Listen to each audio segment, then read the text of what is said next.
we'd like to see something happening here. But yeah, welcome.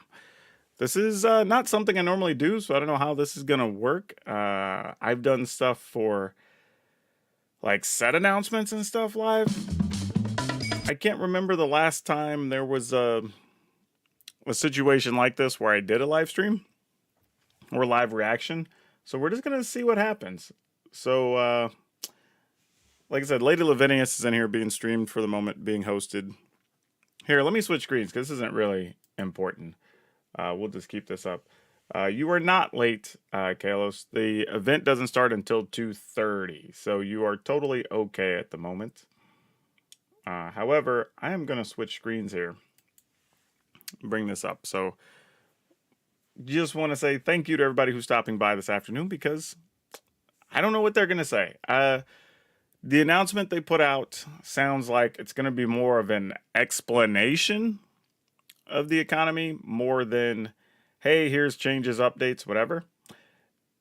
If that's the case, I think a lot of people are going to be upset. But to be fair, Wizards never said it was going to be anything else. This is just what we as a community said we're kind of hoping for. But I mean, we'll see. I kind of feel bad for Blake because I feel like he's going to get the short end of the stick, and he's probably going to have to take the beating from the public. Unfortunately, it's not going to be his fault. Jay says, we are 100% ready to rage at Alchemy. So, I'm not going to rage at Alchemy. I mean, the thing is, if you don't like it, just don't play it. I mean, it's really that simple. I know some people want to be upset about everything, and, people get bent out of shape for whatever reason. But for me, it's just like, if you don't like it, don't play it. And it's really not a big deal. Just keep playing regular standard. There's plenty of standard being played. There's plenty of standard content out there. You can be totally sated and taken care of as a standard player. You don't ever have to play Alchemy at all. And I think that's totally okay. If you do like Alchemy, like here's my only issue with Alchemy. And this is what my concern was kind of when it first came out, right? Like it was created so when standard is bad, we have this other alternative to give you a quality standard to carry you those like last 45 days or whatever into the next set, right? But when standard's good, like right now, we don't really need Alchemy. You know what I mean? And I think that's the issue. Because right now, Alchemy doesn't do anything. Like it adds a few cards just so you can have stuff, right? But the reality is it's not stuff we need because standard's just fine. And I think that's my problem with it. Is like if standard was bad, I would probably be like, yeah, all right, let's play some Alchemy for a couple of weeks or whatever, to figure it out. But otherwise, if you want my hopes or announcement, I'm just going to direct you to my YouTube videos. I mean, not to sound rude, but I just be rehashing what's in my videos all over again. So, let's see. I will see if I can just dig them up for you. Here's one of them. If you want to look at quality of life fixes, you can start there. All right. Looks like they ended Lady Lavinia's stream, so they should be starting up very shortly. And we can get that going. But yeah, there's the quality of life video that I had up. And then I think I had probably an economy video up at some point as well. They're pseudo related. So let's see if I can put, yeah. So like, because people have been saying like, what do you want? What are your thoughts? Like, I honestly, here's the thing. Wizards did not say that they're going to give us an update on what's coming with the economic changes. Their announcement says there's going to be an explanation of the arena economy. So if we don't get anything, and we're mad about it, that's because we made this up as a community. Wizards never said that's what this was going to be. So we'll see. Now, they could be like, hey, we want to make these changes. We want to do this going forward. And I think in the second video there I linked, I also covered that, like, I don't believe in well, this game has this, so we should have this. Or this game has this or has this mode, we should have this mode. Like, to me, that doesn't hold water. because each game and each company, each community, or whatever, is entirely different and meets different needs for each company. Like, and I brought this up before in a stream, but where people are saying like, oh, well, Runeterra has XYZ. People don't realize in the first year and a half, Runeterra only made $16 million. For a company that made whatever, $1.7 billion in sales or something. So like, it's a drop in the bucket. Like, it's literally like the training wheels for their developers. So asking Arena to do the same thing when Arena has to carry more water, like, doesn't make sense. Now, there's things we could do to make Arena better. There's tons, right? We could definitely fix it. But to just say, well, this game has this, we should have this. The same way that I wouldn't look at Runeterra and be like, oh, well, Hearthstone has this, you should have this, right? Because each game is going to function entirely differently. Plus, the other games also don't have to worry about their paper counterpart. And that is a big deal. People don't want to talk about it, but like the entire ecosystem, when you're talking about events, retailers, partner stores, whatever, there's a lot involved in that they also have to account for, which is why you can't do some things. You know exactly what will happen, though? A lot of exploitation. People rage about everything, so I don't really worry about it. Hello from Brazil. Well, welcome. They're probably going to tell us we owe them mod cards. I don't know if that'll happen, but I see your point. Hey, Carl, how's it going? You are welcome for the links, Kalos. Yeah, those are from a couple months ago. I think I put those up in December. But yeah, anybody wants my opinions, just scroll back up, check the two links. One's for economy, one's quality of life. Here's the biggest thing, though, and this is where I think Arena's really dropped the ball. Economy aside, I think you can take as much money as you want from people if everything else about it is good. You know what I mean? Like, if all of our quality of life issues are good and we enjoy it and it's smooth and we don't have drops and weird draws and the way we build our decks is really smooth and whatever, and people are in love with the experience, they'll let a lot of other stuff go. We do that with everything in life. The things we're happy with, we don't criticize as much. That's just the way we are as humans. So my thing is, if you don't want to fix the economy, just change all these other things and people will be like, well, I really wish we could have this other thing, but I really enjoy being on Arena, and that solves half your problems. But, I don't get to make those decisions. All right, looks like Lady Lavinius just wrapped up. She has sent her raiding party of 51 over to Wizard's page. It is now 2:30, and they are about to go live. Here we go with Blake. Weekly MTG, the only. I will bring this over so we can have Wizards this. Of the Coast. I'm your host, Blake Rasmussen.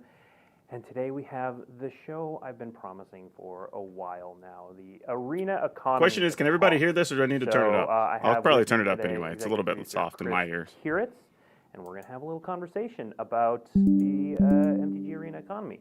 And that's what this show is going to be. This is going to be a conversation. And just to frame things before we get started, we consider this the start of a conversation. This isn't an endpoint. We're not going to come in here and solve everybody's problems immediately. It's the start of a conversation. We're going to talk about a number of things. We're going to. Man, I'm such a nerd, but I'm looking at that bookshelf they have, and man, those doors and shelves like bug me. We're going to talk about pain points from you, the fans, the ones we've seen, the ones we've heard. We're going to talk a little bit about some small tweaks we're making soon, some things we're exploring for the future, and then we're going to take your questions. So you can see down at the bottom there we have just MTG Arena and then Q&A. We are going to take your questions in chat. If you put questions in chat now, we do have someone who's kind of gathering them, so we'll see them, but you're also more likely to get them on the air if you put them in when we get to that Q&A section. It's a smart way to frame it, though, to just tell people, like, this is where we're starting. The hour is up. I really appreciate all of you being here, and I really appreciate Chris Kiritz being here. Thanks. Yeah, so Chris is, as I said, the executive producer for MTG Arena, so he's the man with all the answers. Every single answer. Most of them. Most of the answers. We are a team, but yes. Yeah, so we've got Chris in the hot seat today. So I'm going to start off. Yeah, if you get it too loud, it's just not going to sound good. Blake's using like a lapel mic that's picking up his voice kind of setting him too up much. To talk about some stuff. So stick with us. We're just going to get started. No more to do. You don't want to hear me talk. You want to hear Chris talk. So real quick, so we're talking today about the economy. So just so we're all on the same page. First of all, what do we mean when we're talking about the economy? Sure. So when we talk about the economy, I want to go back one step further and talk a little bit about JJ, why? We're listening. You don't need to see the guy? Our vision Come on now. Is fun, fast magic for everyone anywhere. Mm-hmm. And so when we look at that, that includes players who may be less familiar with Magic, people who are just starting out on digital, but also includes veterans and people who've been playing Magic for almost 30 years. So it's a balancing act between all types of players. In addition, you have, constructed players and limited players, and we're trying to present something that is fast and fun for a wide range of players. With that philosophy, Why are the arena card and best of one instead? Best of one is actually better for arena. There's no question about that. There's a lot of things we could talk about it later, but best of one should stay in arena. Either the gameplay or some of the other trappings around Magic in general and how you collect cards or trading and all that stuff. We knew those were things we were going to do up front that were going to be slightly different. But the goal again is fast. They have to preference. And accessible. They have to set the groundwork from the conversation. Be that guy. You don't have a choice. The economy is actually all of the ways that players interact with the game. Collecting and spending cards and resources, whether it's ICRs or gold or gem, and time. Okay. Right? We look at all of these things as part of that economy, and then again we try to create paths for all of the different player types as best we can. Okay. So there's a pretty broad definition of economy. If you do more daily quests, people will actually be upset because they just feel like they can't complete as much, and then they just complain about Wizards forcing them to grind more. Get to do more things. Okay. Yep. So when we built Arena and built it from the ground up a few years back, when the economy was built, what was it structured around? What was the focus? What was the goal? So the original goal of Arena, again, was really about current Magic, right? Front list, what we call front list, which is current releases, standard play, and in that, what we really wanted to focus on is if you are coming to Arena, how do you build a deck and get to a couple decks and get to what you want to play sooner rather than later. And so the primary economy is built around this idea of building and iterating on a deck or a few decks at a time, slowly over the course of using the in-game systems, whether it's the weekly quests or the daily wins or purchasing packs, whatever it is. You can kind of take your own pace to build the deck. If you want to I would say turn up your personal obviously, volume. You can't turn it up too much more, else it's just going to be boomy and weird because they're don't wanna using spend, lapel you mics can that are just going to earn come up weird everything to the in volume. game just by playing over time. And again, that was in the service of somebody who was like, oh, I'm going to have. I had decks it to play louder and it without just a sounds group. We can gross. buy a bunch of starter decks that we expect to be kind of the Their volume's building not blocks. very high to begin with. Iterating on some of those or taking that as the core and then adding to it and finding your favorite deck that's out in the wild in standard or in the meta, and then building towards that. Okay. One of the things that when we look at if that's the target, kind of where Yeah, see, when you turn it up, it just sounds gross. maybe knowingly didn't target, and those kinds of areas are things like I am a person who wants to collect a full set. This economy doesn't support that. Yeah, I still think that's fine, Bob, because you have to have starter cards that are always available so people can build decks with. You don't want to give people starter cards and then not have them be able to play with them because it's just a fill bad, because why give them the cards to begin with? So you have to make them available in some format. Primarily decks. Now, we know that if you have a robust collection, that you can build more decks. That's one of the reasons why collecting cards is a core piece of the economy. And one of the reasons, when people talk about the idea of dusting, right, destroying some cards to build other cards, we never factored that in because we wanted players to build collections, because we think collections are valuable and are the way you get to more variety over time. Okay. So now we know that, again, in building this economy, we know that being able to trade those resources. Yeah, even people in Twitch chat are saying the audio is just not great. So that's where the wildcard system comes from, right? And the wildcard system is built to effectively be that dusting system, but rather than tying it to destroying cards and destroying your collection, we tie it to something that's inherently part of Magic and inherently supposed to be fun, which is opening boosters, right? So that's the progress bar at the top. Right. Now, obviously, if you've been around for a long time, you know that progress bar didn't always exist. And it was a thing that we added as we got feedback from players. And originally wildcards were completely random, and you didn't know when you're going to get your next one outside of this broad window of bad luck protection. Yeah. So one of the things was let's make this very explicit. Let's make it very upfront. You know that every time you open 6 boosters, you're going to get a wild card, which is any one card that you need, any one rare card that you need for your deck. And then the 6th time you do that, you'll get any one mythic that you need for that deck. That is built off of the idea of like, oh, opening the pack is the way that you're getting the dust, the things that you would have destroyed. We're just giving you that up front. Okay. So, All right.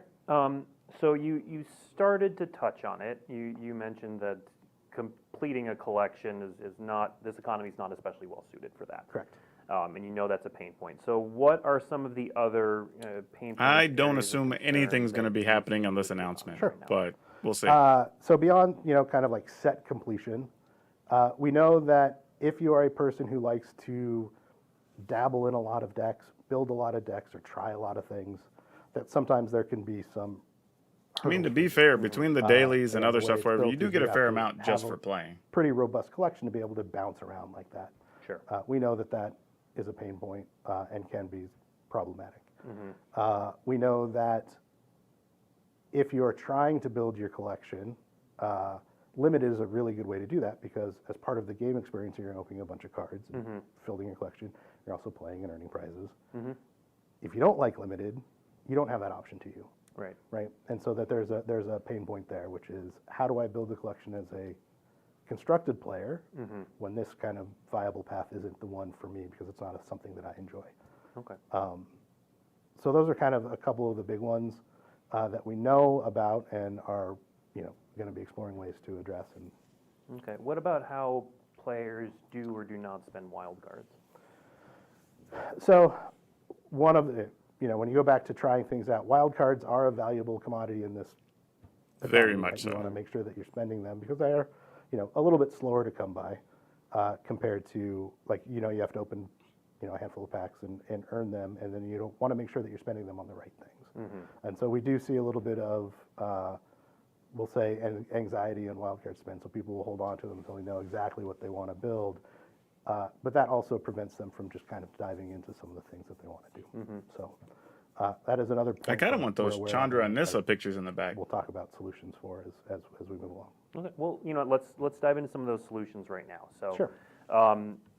I know your team has to think kind of what's happening in the next build, and then what can we work towards long term. So Right. why don't we first start with some of the stuff you've got coming up sooner? Sure. So we'll tackle set completion. Okay. Right. So in set completion, we know that as you get closer, it's going to be easier to get more of the rares, and then mythics become a problem over time. And the way we have duplicate protection in the packs is that as you get closer to rare complete, opening boosters just feels worse because you're really just looking for the mythics in there, and if you have all of the rares, you're getting the duplicate protection gems instead. So one of the things that we're going to be introducing here shortly, and I believe I don't have the exact timeline, but it's around SNC, maybe sooner, is we're going to sell a pack that is mythic guaranteed. Okay. So If when you want buy my this opinions pack, on anything, just it'll check those cost 2 $1,500 videos. gold. Okay. There'll be a gem bundle that you can get like 10 of them for gems instead. But the baseline is 1,300 gold. When you open that, the rare or mythic slot will be either a wild card, a rare or mythic wild card, or it will be a mythic from that set. Okay. And we're going to start that with Neo, and then we'll see how that goes. And if it's something that people are super interested in and is working the way we hope it works, then we'll continue to have those as part of the set offering moving forward. Okay. So that is one, when we're looking at, all right, how do we help people who want to complete sets? That's one of the things we're looking at. Okay. On the other side of that, you have somebody who's looking to build a deck quickly. We know that there is kind of an inefficiency sometimes in buying a bunch of boosters and then opening them all to get the wild cards you need, right? You talked earlier about how the economy was built around kind of slowly progressing your deck and building it, and you're building it and your collection over time. But yeah, you're referring to someone who wants to day one play the latest deck. I am a veteran. I know exactly what I want to build. I don't want to go buy packs and try and buy the right assortment of packs from a bunch of different sets to kind of maximize my chances to get the rares while trying to get wild cards. So we're going to offer a wild card bundle that you can just buy in the store. Okay. About So direct time. purchase of wild Direct card. purchase, it'll be 12 rare wild cards and 4 mythic rare wild cards. The theory is that, again, if you're pretty good along the way to having a deck that you like that's, you know, you think is going to be pretty good. You just want to just finish it off right there. You can buy this from the store. It's $49.99. Gives you everything you need to just kind of finish your deck. Or if you wanted to kickstart a deck, you'll be able to do that right out of the gate and not have Economy is a term that just means all finances within a physical, within a particular structure. When we look at that, again, it's primarily a Kickstarter and primarily getting around the inefficiency of opening a bunch of packs. You know, I talked earlier about we think collections are good, right? So if you try to get to that number of wild cards and rares, you will have a bigger collection, but it's more inefficient, and you will. The bundle gives you that's actually way expensive amount of rares and wild cards than you would get just by opening those 50 packs, but you're losing out on maybe some of the randomness that might help build your collection. So it's a trade-off that I think players get to make on how they want to interact with the system. I mean, it's a I'm dollar. gonna jump. We're going to get to medium and long-term stuff in a second. I'm going to jump to that's a high question price. that I'm sure we're seeing a bunch in chat right now, and I know we've seen before. So you're talking about collections being important, and also being able to jump around being important. So why is dusting not on the menu for Arena? Oh, you'll the probably reason be I able to talked buy about them earlier, with which is gold we and or account for that gems, when you open but them. it'll just be a lot. So, you know, I mean, gems are dollars. Built the system to reward the fun of opening packs, and then you build towards your wild cards. The reason we don't do dusting is, again, it was a decision we made early on where what we wanted to prevent is the looking through your collection, trying to decide what you want to destroy. And for some, I don't want to, like, for some people that's going to be an easy decision. They know exactly what they want, and they'll be able to destroy something. But for a lot of our players, that's actually a hard decision. It's going to be going to Reddit and like, here's my collection. What should I destroy? Right. What is the best thing? How do I make sure I don't make a mistake? And with Magic, you know that whenever a new set releases, everything can change. You can destroy cards that, you know, 6 months ago weren't seeing a lot of play. Yeah, it sounds like 16 cards, 12 rares, 4 mythic wild cards. And now you won't have those when the next thing comes along and starts making pieces of your collection more interesting. Those will be gone. You'll have to then recreate those or recraft those or now destroy a different swath of things to get the thing that you already got rid of once. So one of the things we're trying to do in this is, you know, make it fun, give you that dusting experience up front. We don't, obviously it's not called dusting, but do that up front. Where you get a fraction of a card up front. Right. Each pack is very much a tick towards your next wild card, and prevent. Wild card conversion should be a thing. Happen when you destroy collections, particularly in those. You know, anybody who's not an expert, right, is going to struggle a little bit more than the top tier players who know exactly what they want. Hopefully, you know, again in the economy that we have, that a lot of the players are playing and engaging in the systems and have a fairly robust collection. So getting to their next deck is hopefully not too much of a problem. The big problem comes when wild swings in deck, like, oh, I've been playing. There is duplicate protection already. Boros deck forever, and now I want. If you get more than 4 of a thing, it just converts to gems. Overlap there.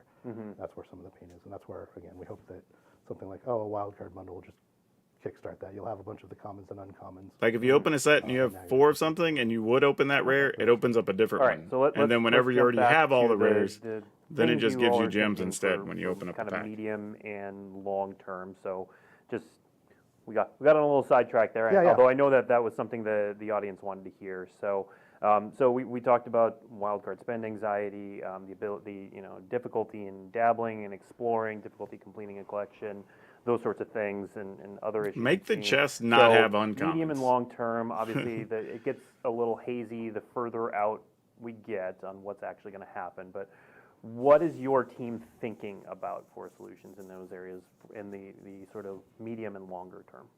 So we'll go back to a couple pain points because that's, again, how we want to try and focus on things is like, what are the obvious pain points, and then what are some things we can do to address those? So I think we talked about, one of the things we talked about is if you're a limited player, you have a very real event path that gets you a bunch of cards. You open the cards, you have prizes that give you gems and boosters. Those boosters that you get, you can open in again. accelerate your wild cards, and all of those things. Build a collection. Yep. Constructed events don't do the same thing, right? Yeah. They're very They give gold and ICRs. gold and ICRs. You get a handful of ICRs, and Yep. that doesn't do anything to, like, the ICRs you get aren't tied to a specific set. They're just Yeah, fixed after this formats. is done, if y'all have questions, we can talk about a as lot a of things because it whole, sounds like a lot of so you people in don't know chat who's their don't money comes understand a from. lot of stuff that already They don't do exists, anything and to I reduce can go over wild that card with y'all. checks, so you're not getting any benefit there, and it's just a light touch on your collection. So Yeah. one of the things we're doing here soon, probably April, May timeframe, is we're going to update some of the constructed events to be more similar to what we do with draft. You'll get gems, you'll get boosters as part of doing well. We'll have slightly different structures for best of 1 and best of 3. But the hope there is that by changing what the rewards look like and how you're playing, you're going to have more meaningful progress for collection for opting into a constructed event than you might currently have. Oh, I disagree, Gareth. I think so that's one of the historic things right that's now coming. is unattainable for new players. The other one I think we've talked about a little bit, and again, this goes kind of slightly off topic, but we've heard, when we talk about, I'm sure we'll talk a bit more about Alchemy, right? Yes. We have a whole Alchemy section. Yeah, We're a whole getting Alchemy there. section. Yeah. So maybe this is best saved there. So I'll skip that one. We'll talk about that one a little bit later. Okay. But one of the other things is then when we look at, this is more mid to long term. When we look at one of the concerns is when we look at people who don't know what to spend their wild cards are on or are afraid to spend the wild cards on decks, for decks that they haven't tested yet and they don't know if they're any good. We really want to provide a way for people to test decks, to experiment with things they might not be able to build yet in a way that is readily accessible. We do this a little bit from time to time with what we call the all access events. Sure. Right, where you can join an event, you can build whatever you want. We've done it for Those are Historic, actually we've done pretty it for, good. I think Alchemy and Standard. We do it on and off. We want something along those lines in a way that isn't just a point in time event, Okay. but is part of a process like that. You can go test event. Now, whether that's against, Sparky and you're just, to use a term that maybe not everyone knows, gold fishing, right? Just trying to see how well your deck does in a short amount of time and make sure that it feels right. Or if it's, some other way for you to, we'll say, borrow cards in some form. We don't have the exact form that we want this to take, but this is the kind of thing that we're talking about. Try it before you buy it kind of situation. Correct. That's funny. That's also around something I more. recommended in one of my That's videos. around, not just more often, but just available. Like ideally, it's available just all of the time. It's part of, maybe something like this is actually in your collection, right? When you put together a deck that you don't have cards for, there's a try it out. Yeah. And then you can play in the play queue, or you can play, like I said, play against Okay. Sparky or something for some amount of time. And again, we don't have all the specifics, but we know that that kind of thing will help reduce some of the fear about spending wild cards. We'll make sure that your deck idea works. There's nothing worse than, building a deck that you think is going to be awesome, and then you start playing it and you realize, oh, Thank you so much, this doesn't Derek. work the way I thought it did, and Yeah. now I'm sad. So we want to kind of reduce those regret moments. Right. Right, and then we talk about this with dusting. Like, reducing regret is a part of our philosophy on, we would rather. The have thing you is, though, play like, you things just than don't have to have play fun Alchemy. and not regret And the that's totally decisions you fine. make. Okay. So I'm going to go, we mentioned Alchemy. We said the Alchemy word, and I'm sure there are a bunch of questions in chat right now related to Alchemy. So we're just going to jump ahead to our section on Alchemy, especially because I want to make sure that we get to, we've got a bunch of great questions being fed to me from chat, and I want to make sure we get to all of those. Okay, so let's start with this. So we introduced Alchemy last December. Yep. When we were introducing Alchemy, when we were thinking about Alchemy, what kind of considerations were made for the economy in that discussion, and what about when future formats are added as well? So, with Alchemy specifically, I also don't know because we why knew it was Alchemy gonna has have mythics. cards to Seems acquire kinda unnecessary at for a slightly small different set. rate than the set. We had a conversation around, what's the best way to distribute cards in this manner? Obviously, historic anthologies have a model, which Yep. was, you can buy one of all of the cards at once, and you get one of, and you buy all four. You can use craft wild cards. Yep. Nah, Alchemy is There fine. a It's just not little bit of necessarily an my thing. appeal to like, I can get one of everything. Yeah. But one of the things, again, what we talked about was there's something satisfying. Oh, Geekly about MTG. I see what opening you're a saying. booster, That's funny. Making progress towards wild cards, so you can open tying into that normal. That logo's for my deal. stream team, by So the that's way, where we Degenerate would move Gaming. into Alchemy boosters. Now, because this is new, we've tried a couple of different things over time. We're going to continue to experiment on how we, allow people to acquire those cards, expand the options, maybe tweak some things, or change some of the offerings. We've tried a bundle, we've tried some other things, we've tried some events where you can play. There's samples. one, I think there's one up today that is, you can try a couple pre-made decks with Correct. Alchemy cards in them, and then and it's free. Yep. And the rewards are random Alchemy cards. Correct. Yeah. Right. The previous one was, again, an all-access style, I believe, or maybe it was Build Your Own, I can't remember which one, but it was Alchemy packs for the rewards, and that was also free. So we're still playing around with exactly what the right distribution there is. So we know that there was going to be extra things to collect. What is the right way to get them out, and how do we make people excited about? Okay, so you're the still release. exploring Yeah. like kind of what the right touch is on Yep. that with every Alchemy. Yeah, but we did, and doesn't mean we won't change, but we were committed again to the benefits of what a booster does and how it, again, can reward you with wild cards and that kind of thing. All right. When you talk about formats, which is slightly, Alchemy is a format, but also has a product. When you talk about Right. formats in general, Going back to regular and we- historic would make a lot of people happy too. we know how our economy works, and we know that depending on the format, there may be different pain points. Like, so when you talk about historic, Yep. historic is Yeah, I all didn't of the really sets. care If for a you've been bunch of around from the beginning, Alchemy it's gonna cards this be time played around pretty either, Brandon. regularly. You're going to have a pretty reasonable historic collection. We've already Yeah. gone through a couple of rotations. You've got a bunch of cards. But we know that, historic itself is harder to get into. Wasn't front list part of the economy. Right. We have work to do there Okay. in some regard, but we also know that it's just like a modern or like, any of the non-rotating formats.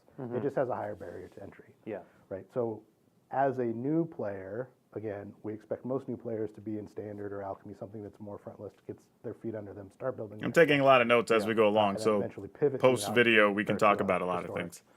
when it's right for them.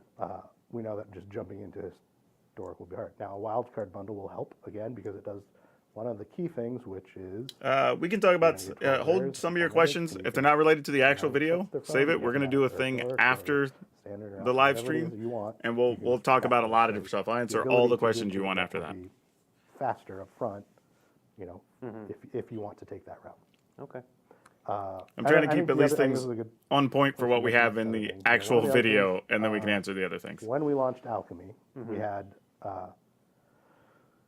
the intent again there is we want something that Commander probably won't be in Arena. We can talk about that as well too. There's a lot of we need the reasons. Bring it up after the chat, and I'll explain. right? And so when we launched that, we talked about we're going to have live formats, which are our digital first formats, Alchemy and Historic, and we're going to have tabletop or print formats that more closely match tabletop. Yeah. When we launched that, we have 3 of the quadrants. Yeah. We have Standard, which matches tabletop. We have Alchemy, which is your very fast digital live format. We have Historic, which takes everything that's printed, or almost everything that's ever been printed on Arena, and is again a live format. It has rebalances and takes the Alchemy card changes. But what we don't have is a non-rotating print format. Right. Which actually addresses the question I just got fed in chat from Mountain Goat GG. Is there anything in the pipe to bring an eternal format that isn't tied to Alchemy? There is, Okay. and it's coming relatively soon. Yeah. We don't have the name or the exact definition, but you've seen some previews if you've been playing. We've run a couple different events. We'll look at the data and make sure we're picking the right one. But we will have here in the next month or two a non-rotating format that you can play with tabletop print cards. Yep. No digital only cards, no digital rebalances. It will just be printed or not printed. Okay. And it will be, it is a, Okay. we talked about that's- Pioneer, and I'm sure this is also in the question. That was actually It's my a next good thing. it's So I mean, along the at least they lines said of my it's next coming question, soon, so, which yeah, usually continue probably on, means within the next like 4 Pioneer. to 6 Right. months. So that's This will good. be kind of that bridge to what we hope to get to Pioneer at some Okay. If I'm going to guess, your question is something along the lines of why we didn't do Pioneer. Yes, it's the why Alchemy instead of Pioneer question that we've seen a lot. Yeah. Yeah, so why Alchemy instead of Pioneer? And this goes back to why we're going to launch the tabletop format. At the time we launched Alchemy, Historic had started to do a lot of the things that we would have wanted out of Pioneer.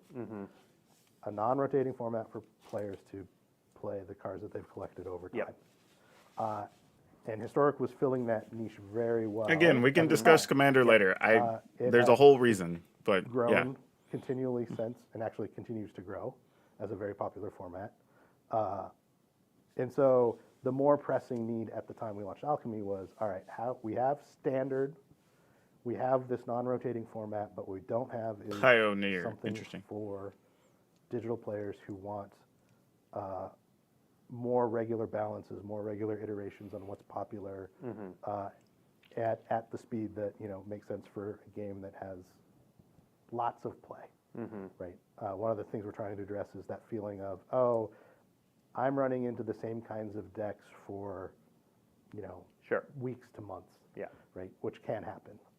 And so we wanted to be able to have something that was much more flexible, that we could pivot in real time or close to real time.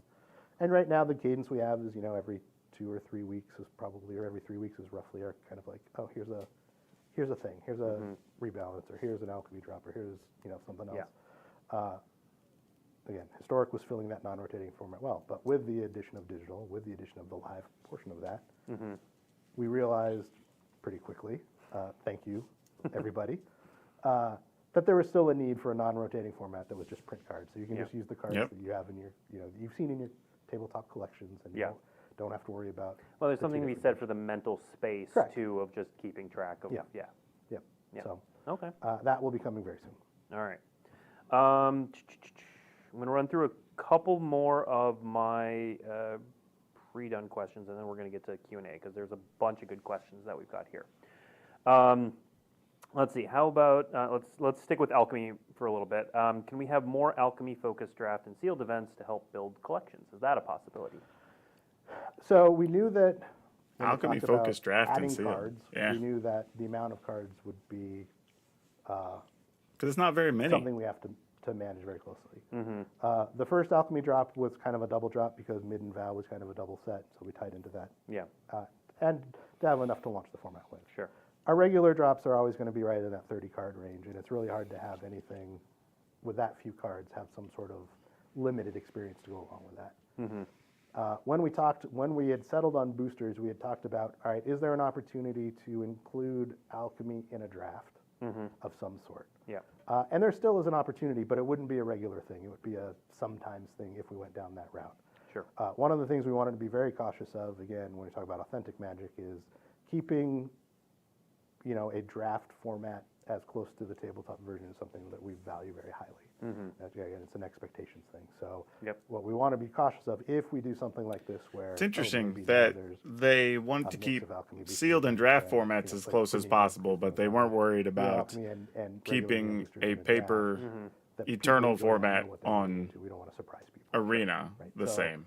I'm not saying But I never, guess since they heard the when we talk complaints, about they're going to go ahead and do it possibilities, anyway. We erred on the side of keeping draft authentic. Okay. Maybe in the future we'll do something again as we explore different ways to distribute cards. Maybe that is an option that we pursue. Okay. All right. I do have more questions that I had written down before the show, but you all have put so many great questions in chat that my team is sharing with me. So we are going to start tackling some of those. All right. They have been feeding them to me as the show's been going on. So some of these we've answered, but let's try. That was answered. Okay, so the wild card bundle. Yeah. $50, 12 rares, 4 mythics. The question from unpronounceable username. How was that $50 price tag for the wild card bundle determined? It was based off of the normal acquisition rate of wild cards by opening packs. Okay. Is the short answer. Okay. Right. So the rate at which you open packs and build collections, and then, like I said, if you were to open all of your packs, you would the same equivalent in packs. You'd end up with probably a couple fewer rare wild cards, but a lot more just cards in general. Okay. So you get fewer next cards, question but you from, end up with like 2 or 3 more Vacancy? rare I wild should cards, stop I trying guess. to pronounce these names. It's just not going to go well. So this is a question we've seen come up a few times. I'll read it and then I'll clarify a little bit for people who don't quite follow it. The question is, it feels really bad when we get our 8th plus copy of the same rare from 2 different sets with the exact same art even. This was an issue, I think, with Jumpstart particularly. And it happens whenever we reprint. Yeah. It says, why not auto-dust those for us? The short answer is technology. Okay. But this is a nice thing. So I believe we have announced, and if we haven't, I'm going to preview it now. Okay. The ability to like set your favorite land. And We haven't announced that, so continue. Great. So that's coming. And some of the tech that was required to do that, to kind of clean up some, maybe some assumptions that were made a while ago, and like, oh, we're going to have this issue where we're going to we don't want you to have to sort through, scroll through every land. Just set a favorite, and that'll be your default. Oh my gosh. That tech also That's will something help we've us been asking solve for forever. the problem. Okay. Now, we don't have a solution right now. Okay. But that helps us go, all right, how do we solve for when there is a reprint? And people don't need 12 copies of Duress Right. to be like one of the more common examples. Yeah. Both, yeah, sorry about that. Both common. Yeah. Yeah, No, that's dumb. But so we know that's a problem. Reprinted rare lands are another one of those that those come back every so often. Yeah. Right. How do we solve for that? Yeah. This tech lets us start solving for that. I don't know exactly what the solution will be, but it is more possible now than it was, a month ago. Okay. So, but we are aware of it, and we will make progress towards figuring out, all right, how do we prevent this from happening? Okay. All right. Inferno Storm 1, I can pronounce that one, says, okay, no dusting, but what about converting common and uncommon wild cards for a rare mythic? So not dusting, but like trading up. I know a lot of people end up with a lot of common, a lot of uncommon wild cards. That is the question, yeah. So, the lot of common and uncommon wild cards is part of how we design the economy. Okay. Again, when we talk about regrets and feel bads, one of the things we wanted to prevent is anybody ever being unable to create a deck that they wanted because they didn't have uncommons. So we over-index on common and uncommon wild cards in the distribution of wild cards. Okay. Which is why we haven't even talked about that as a possibility. Okay. If we were going to do that, we would have to change a big chunk of how we distribute things. Okay. So, and it's just, again, we aren't talking about that right now. Sure. All right, from Scott is Lost. Will mythic packs, the packs that only come with a mythic rather than a rare, be duplicate protected? Yes. That's part 1. Okay, great. Okay. If so, can mythic packs replace mythic ICRs on future mastery passes? Maybe. There's no technological reason why we can't do that. Okay. So we would have to talk to the product team, but yeah, I won't say yes, we're just going to do that. Yeah, but it is definitely possible. a possibility. Okay. All right. PowrDragn 23 wrote, the economy is especially harsh to newer players because most rewards are tied to wins. Are there any plans to reward players more for playing even if they don't win? 2 parts. If you're playing in events, yes, you have more pressure to win. Yes. Agreed. And then the daily win bonus is also a portion of that. The rotating quests are not built around that, and very specifically, again, we didn't want everything to be based on wins. That said, we also know that there is an opportunity, and again, I can't have promises, but when we talk about mid to long-term types of things we're talking about, there is an opportunity to reward additional behaviors of playing that provide, instead of wins, they'll be like partial wins. Like, oh, did you do a thing or play a type of card or whatever? Can we reward you for some of those behaviors? Yeah, they could do That like is if you something log that- in what is 5 it days called? in a row or something to and get a reduce- reward. That would make Winning sense. gets you there faster, but playing continues to make progress.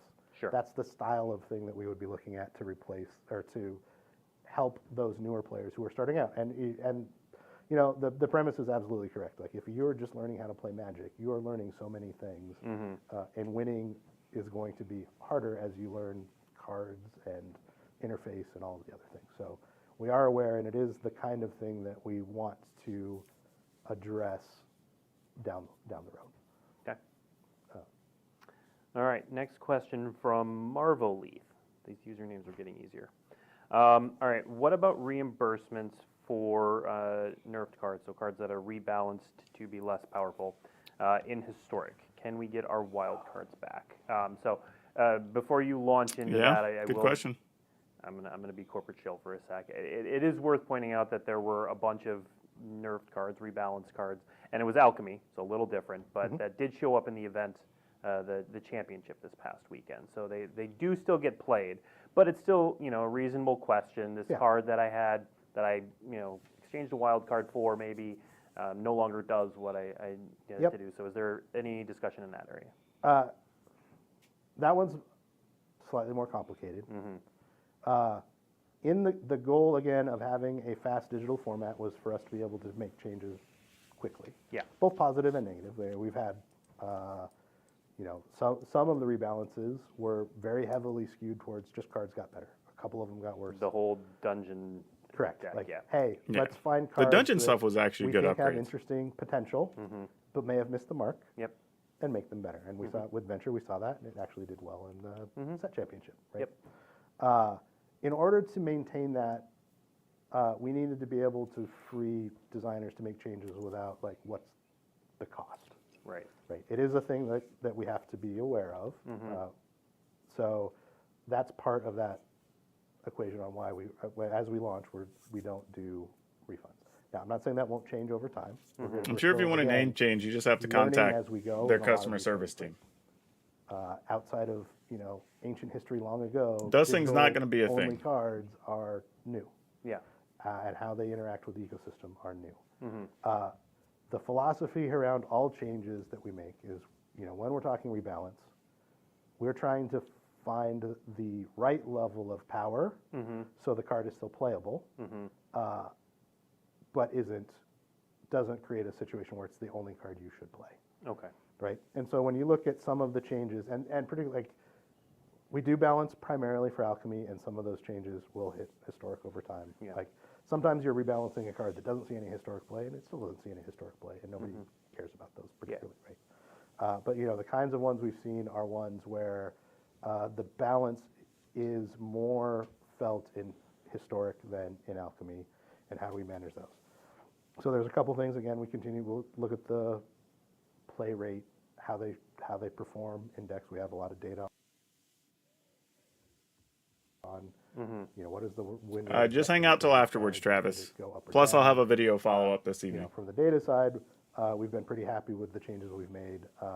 Most of the time, I'm not going to say every time because it's not always going to be true, but most of the time when we've made a change like that, the win rates stay pretty even with the balance card and the change card.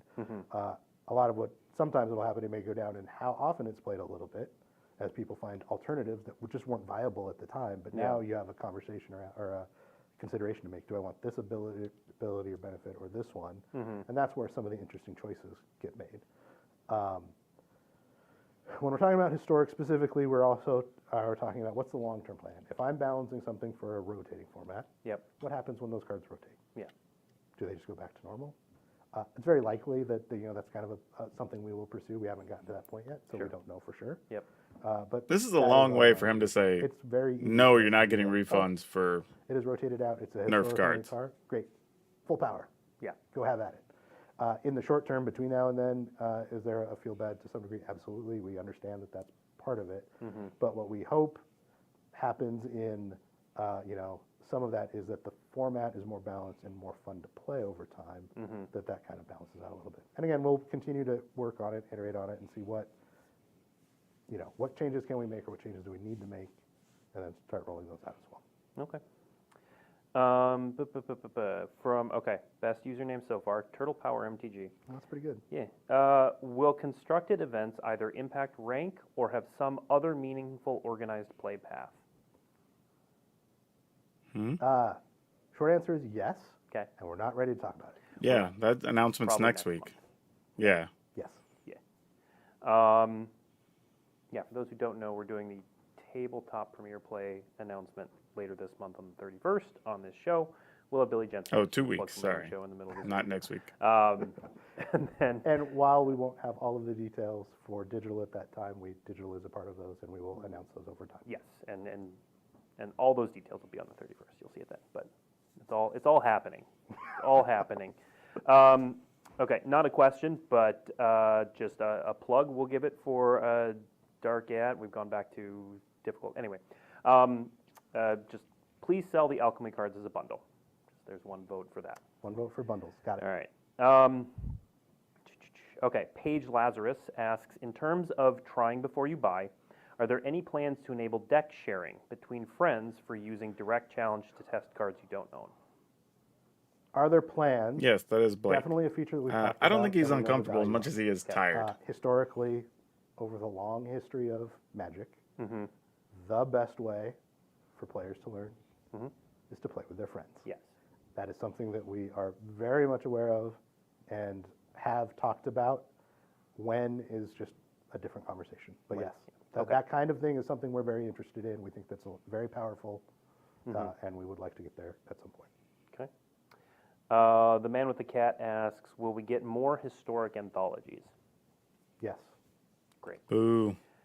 I don't know that you're going to know the answer to this, but I'll ask it anyway. I can make up answers. Is there a code for free packs for the new Alchemy release? If so, what is it? The answer is yes, but I don't know which one. Don't know what it is offhand. Maybe one of our community managers will put it in chat. I don't know. If they put the code up, I'll let y'all know. That's me looking at the community managers in the camera. Let's see. We already answered the Eternal format that isn't tied to Alchemy. Okay. We'll get back to a question about some of the philosophy. So Adam YMHMI asks, beyond drafting, why does your company think opening packs is such a big part of the experience of playing Magic? So I'll actually talk to that first part of that question, is that to affirm, yes, our company does think opening packs is a big part of the experience. That's why we've introduced things like that. Yeah, it's probably play for something. example, which We just got to explicitly figure out say what. are meant to be open rather than drafted. But now talk about that from the digital side. It's very similar. It's, again, when we talk about authentic Magic, it's part of the Magic experience. Like, the possibilities of opening a booster is something that we wanted to continue. And it's part of, when we look at the types of things we want in Arena, it's very much like, oh, the opening of a pack, it should be an exciting and fun experience. Now, again, every player has their own spectrum of wants and needs. It's not everybody is going to be, super excited by that. Yep. But we think that that process and that powerful has worked for Magic for 30 years, and it's an important part of Magic. Sure. If you, I'm not going to try to pronounce this username, but if you want Alchemy to be faster, why don't you rebalance and ban cards faster? Rebalance and ban cards. So the hope in Alchemy is never ban cards, only rebalance. Yep. And rebalances are a combination of data and then effort to deliver. Yeah. So It's mostly just philosophy we here have on to see some of the Alchemy. results and some of the I mean, things that we people are want asking these questions in balance chat, so I don't before blame you them for balance asking. them, It's just and then not any really changes we make relevant cards to are the still total economic situation coding here. changes that have Yep. to be built, tested, deployed. Yeah. And so about every 3 weeks is a cadence that we're relatively comfortable with. And when you look at 3 or 4 weeks is roughly, right, that's the cadence we've tried to establish. We've gotten pretty close to that. It's going to shift time to time depending on what releases are coming out and what other things are going on. But that's roughly where we want to be. Okay. We do also try to manage between major events, right? Trying not to necessarily disrupt something. Sure, go right? delete it. If it's not for you, it's Now, all we're good. gonna That's miss what you should do. sometimes. Sometimes we're going to make It's not an changes airport. You very don't have to close announce your an event. departure. And honestly, that's going to be an opportunity where we learn and grow and try and figure out, right, what is the right cadence? Is it right before an event is really exciting because people get to brew, or are people sad because they were testing for one thing and now they have to test for another? And so that's, as you know as well as anybody, that's a balancing act that we try and manage.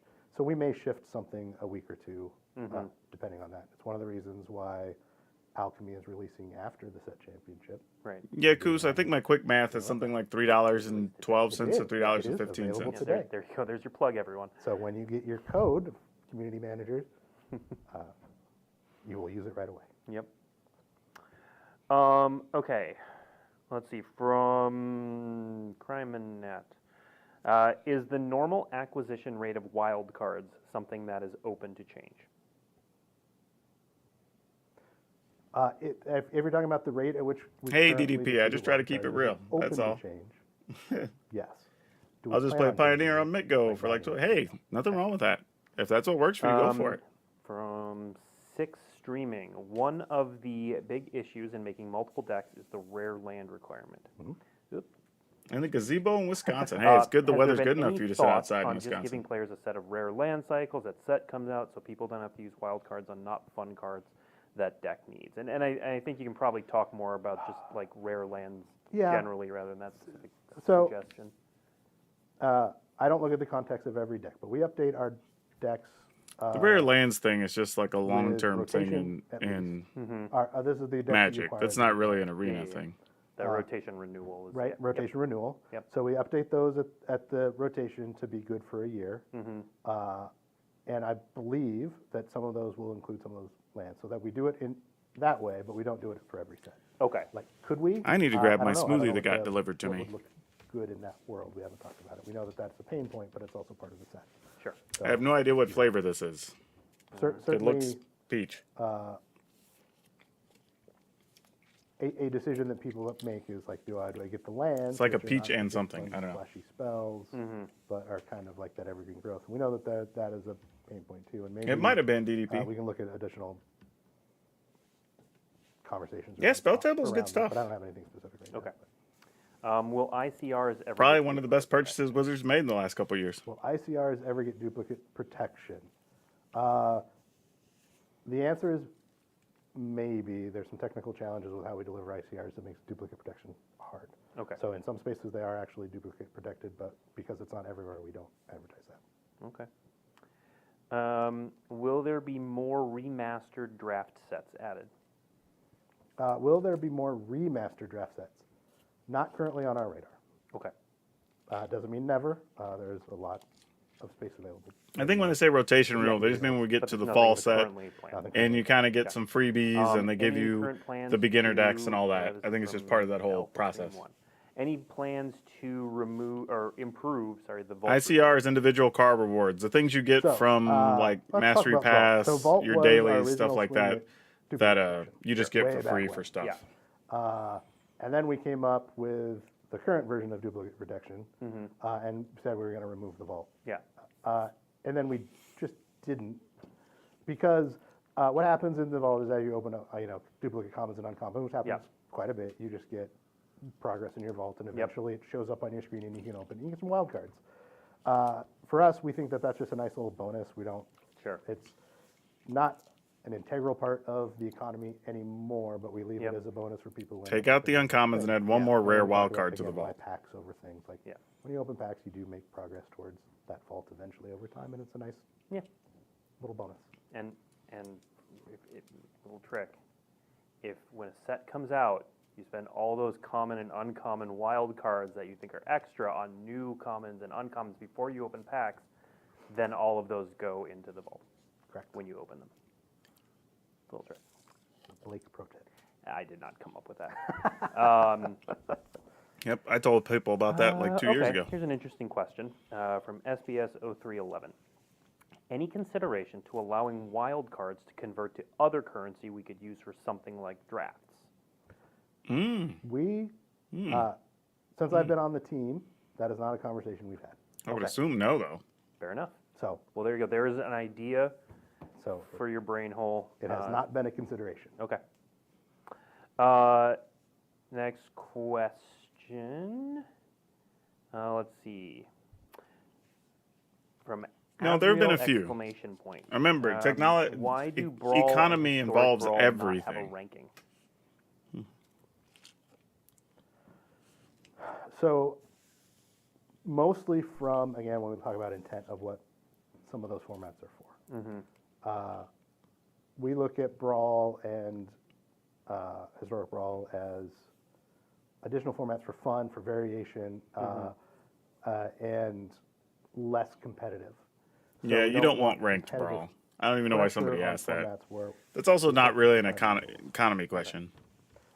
competitive pressure just does some odd things. Now, obviously, there are going to be people who are competitive. But who there's play always those people that are just going to use whatever stream to just ask a question, whether it's related or not, because they want their thing answered. But like, you start these are types of things kind of derail compressing presentations, unfortunately. experience. Makes sense. The other thing is we also have a special. We do some a different matchmaking. We'd have to change our matchmaking for those Right. queues as well. Yeah, because if you play those, you know who you are, Brawl players who play those decks. Correct. Yeah, I'm one of them. Okay, this is, I really like this question because it asks, honestly, the flip side of a lot of what we've been talking about, because a lot of what we've been talking about has been focusing on constructed players. Yeah. And so this question is about limited players, and maybe the. I'm going to fire up my arena in the background and see if I can figure out Are the there Alchemy any code. economy considerations for limited players with hundreds of spare wild cards and unopened packs? So, Oh, someone never who mind. I have goes to on download Arena a new to one because play they limited, updated today. The rewards they get, they're not interested in constructed. That's a really good question.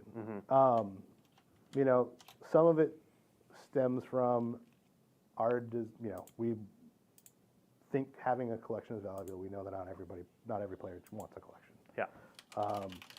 One of the things that you would talk about, like, what are ways that you would prevent some of that, which is a phantom event or a different reward structure or whatever. But we do want to be cautious about who is playing in the formats and what their ultimate goal is. Yeah. I'll say that right now, if your only goal is to chain limited and you're getting boosters, that's not necessarily going to be a thing that's super rewarding for you. Right. We don't have any specific plans to address that or adjust that at this time. Okay. But it is, again, as we All right. think about the different types of players we have and how we meet their That is a needs. real concern. You do have a lot of different player types, and it's always been a problem for Magic because everybody engages with it Taku differently, and they Gamer all want 13 different asks, things. Why don't you include pack codes in physical packs? Why don't we do that? Yes. So, Slight Correction, we do include some codes in packs. We do but some. they're- We do. Primarily we do.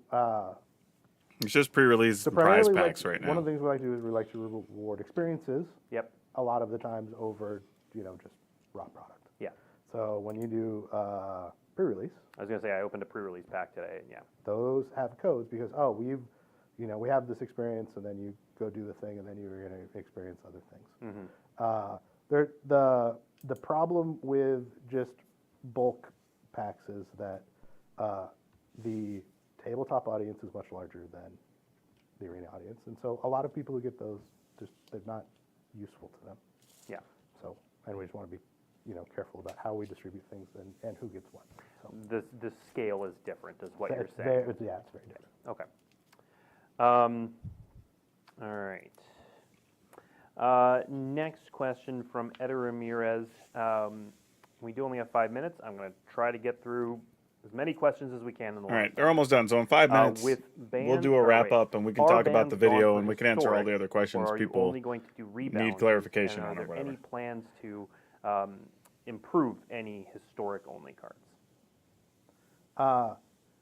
So historic is, there will likely be bans in historic. Okay. There's, one of our philosophies is that we want to rebalance cards that we think are rebalanceable. There are certain cards That's fair. that aren't rebalanceable. You can't rebalance a lightning bolt Dark Ritual, Demonic because lightning bolt has been rebalanced yeah. Yeah, infinite as shock. times. Shock, lightning strike, all yeah. of the versions of lightning bolt rebalancing have happened. Yeah.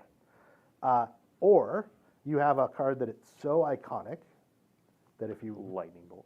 If you rebalanced it, it just isn't that card anymore. Yeah. So there are a couple kinds of cards that we will just, like if something were to come up, we would just ban that card. Yeah. Rather than try and do the impossible. Okay. What was the second half of that question? There was a second half. Again, Kalos, Any scale, so companies. rather than There's a bunch of making things just aren't the banned same cards between the weaker, games. Any plans to improve any historic only cards? So the rebalance, the Yeah, yeah. positive rebalances we've done for Alchemy. Any plans to do that for historic only? Certainly think that there is an opportunity to do that for historic only, for similar reasons. Okay. Which is and again, if once we Ha-ha. get split to have that non-rotating I know the new code. print format, Yep. we might see that more.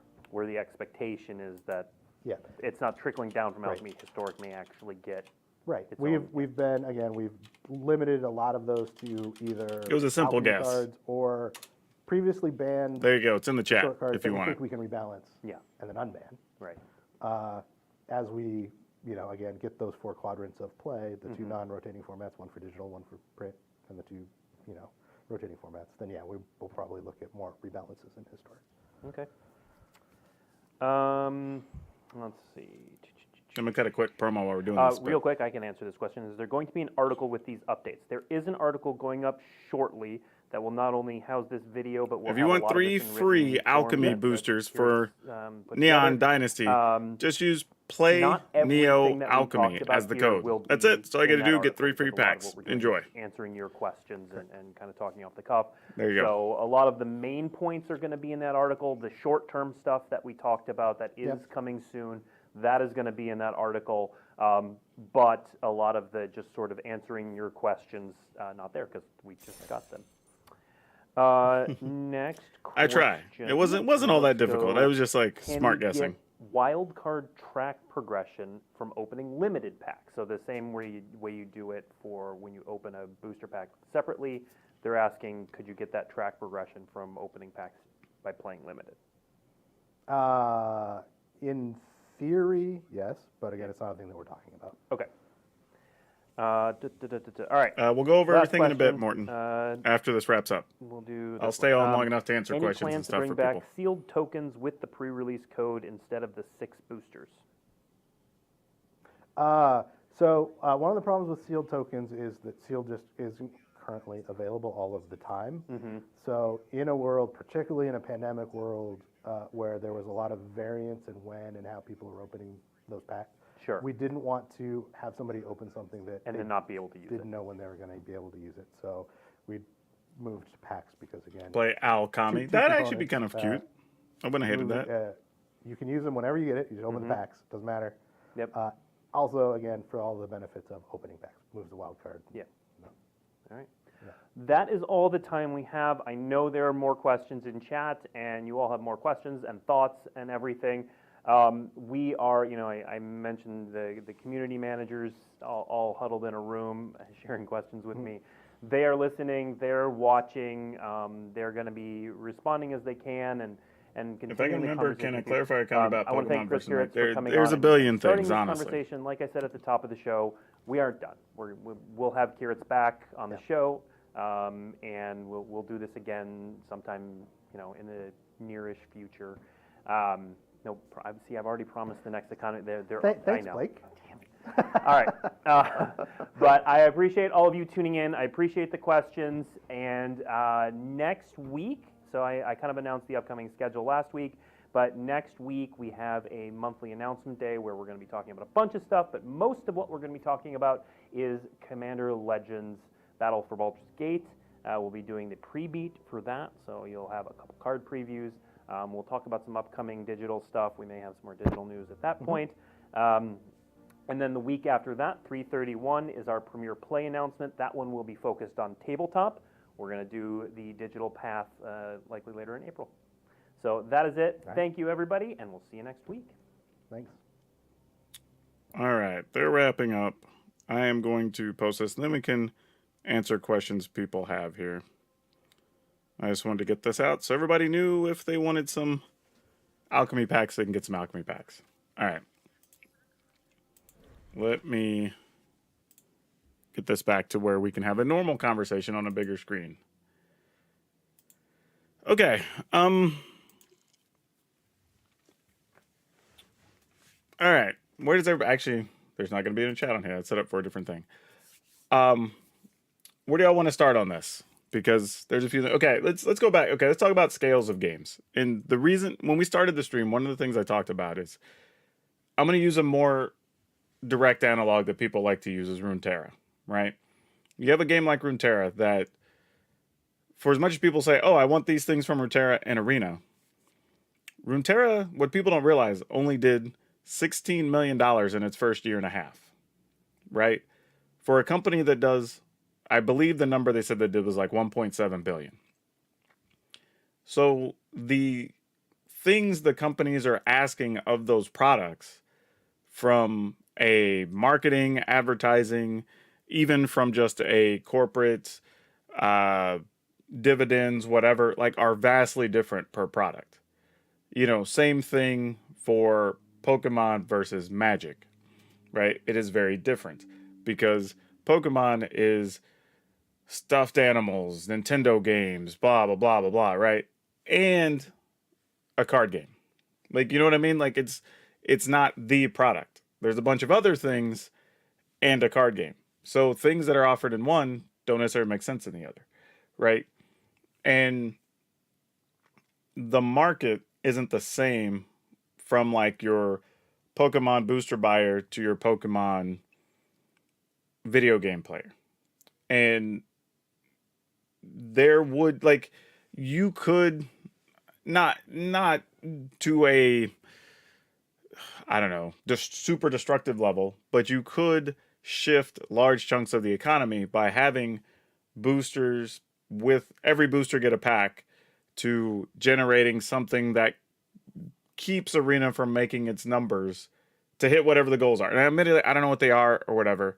I'm just saying, like, I understand that. Now, would I want more packs? Like, I don't think every pack, but like, even if it was like, I don't know, 6 or 8 packs out of a box had them, like, that would still be good enough, right? Just for some extra value. And honestly, it could be one booster pack. It could be like 20 gems. It could be, they could mix and match it or whatever. It could get a free avatar or whatever that you can only get out of boosters. Some, I don't know. There could be a bunch of things they could offer. It doesn't actually have to be booster packs. The codes could be anything. But I think when people talk about it, we talk about just getting free cards and getting free boosters. And it's like they could offer us all kinds of things in the boosters that could still be motivation to get those codes or whatever, you know, and maybe even sell some packs. So, I don't know. Could be a lot of things. But anyway, yeah, that's the issue there, Malcolm, is the games, while people look at just a game being a game or a card game being a card game, they are vastly different within the context of each company. Each one's trying to do a different amount of lifting and meet different goals and do different types of marketing or whatever. And like, there's some ideas I would like, but again, like, do we need to take the idea of saying, okay, let's get every card you get in your booster and you get it on Arena? Probably not. But could we put something in the boosters to get people to play on Arena? Sure. I'm on board with that. I think that's definitely a thing we could do. All right. What other questions were there before we just go into a thing? They could do buy a box promos with Arena codes, but I don't think I could do it anytime soon. It's easy as printing one of the advertising inserts every pack. Yeah, I mean, you could do that. The same thing, right? It doesn't even have to be boosters. It could be a bunch of different things. I mean, it could just be in paper, buy a booster box, get, I don't know, 100 gems in Arena as a bonus. Like, whatever. I mean, that'd be totally doable. There's nothing, like, that doesn't break anything on any level to where I wouldn't say they couldn't do it. You know, it's totally justifiable. I'd be fine with that if they did that. Yeah, there was a lot of stuff we covered. People had a lot of questions in chat during that. Oh, another one. People said, do you think we'll ever have Commander on Arena? Answers, no. Not anytime soon, because you literally have to change the entire client. Like, the UI can't support Commander. It just can't. Like, imagine right now when you play Arena and each person just gets like 30 things out of the board, right? Now, imagine if you had to do that Because sometimes it's way more than 30 things on the board, right? Especially when you start talking tokens. And you have to do that for 4 board states. You know how small everything would be and how much you'd have to like slide back and forth to view everybody's battlefield and highlight everything? It just wouldn't be a playable experience. So I don't think we're getting Commander anytime soon. I know people keep bringing it up and people keep wanting it, but the reality is, if you can explain to me a way that it can be done efficiently and cleanly so the experience is good, then I'll probably believe you we can do it. But until then, I don't see a way we're going to do it until they decide to revamp the entire client.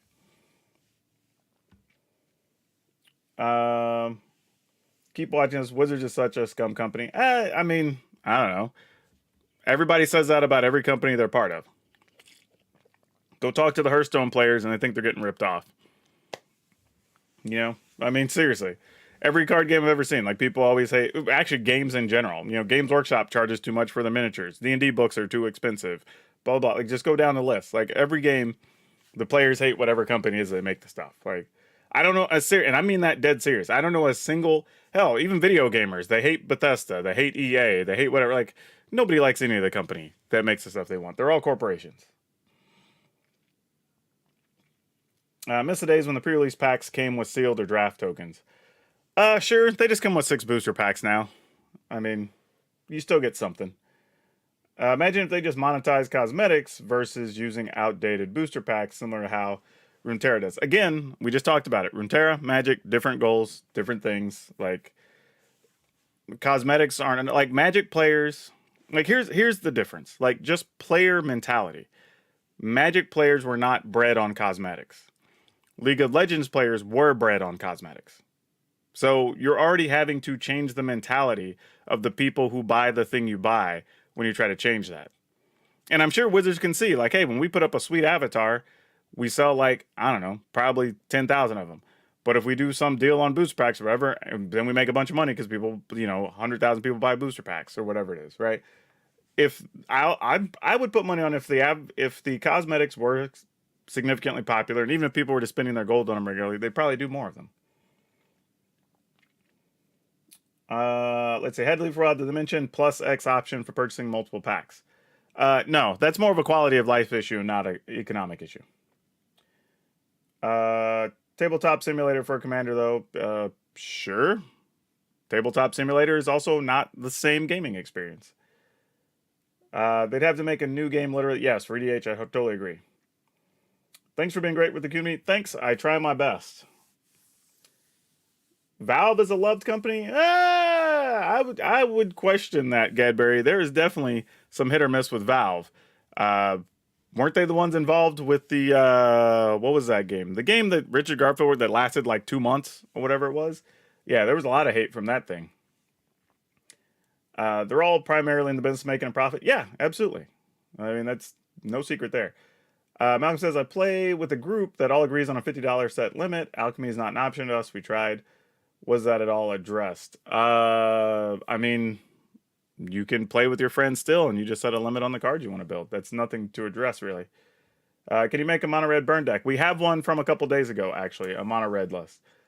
Just search mono red and Neo or mono red and Alchemy. It should, or Kamigawa. It should come up on our channel. Compared it to something like golf, you can spend thousands in one weekend. Oh, heck yeah. There's definitely more expensive hobbies. I'll change my statement to a question. Do you think there will ever be bring back putting draft or sealed tokens of pre-release kits? Or really, probably just keep the 6 packs. The six packs are more valuable to more people. And we love Blizzard. Again, you say that, but go look at the recent lawsuits that Blizzard Activision have. And go look at all the people that aren't happy with Hearthstone and complain about this change is just money gouging, or even over there, they say the shuffler's broken or whatever. Like they're all mad at every company. Seriously.